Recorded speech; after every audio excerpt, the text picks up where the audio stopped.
குடிமகன் ஒவ்வொருவரையும் குடியரசு தின விழாவில் வாழ்த்தி வணங்குகிறேன். நான் பேச எடுத்துக்கொண்ட தலைப்பு ஒரு மாணவனுக்குள் இந்தியா. இந்தியா என் உரிமை, இந்திய நாடு என்பது என் பெருமை, இந்தியர்கள் அனைவரும் என் உயிர், இந்திய வளம் எனது ஆன்மா. இந்தியர்களின் எண்ணோட்டம் எல்லாம் நான் ஒரு இந்தியன் என்பதில் மட்டுமே இருக்க வேண்டும். அங்கே இனம், சாதி, மதம், மொழி, பணம், அந்தஸ்து ஆகிய எதற்கும் அங்கு இடமில்லை. வேற்றுமையை உருவாக்கும் மேந்தனாகிவிடக் கூடாது.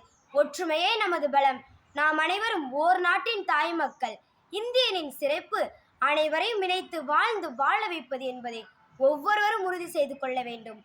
உள்ளத்தாலும் உணர்வாலும் பிரித்திடாத இந்தியனாக நான் வாழ வேண்டும். என் அறிவு, ஒழுக்கம் அனைத்தையும் என் தாய் நாட்டுக்கே சமர்ப்பிப்பேன்.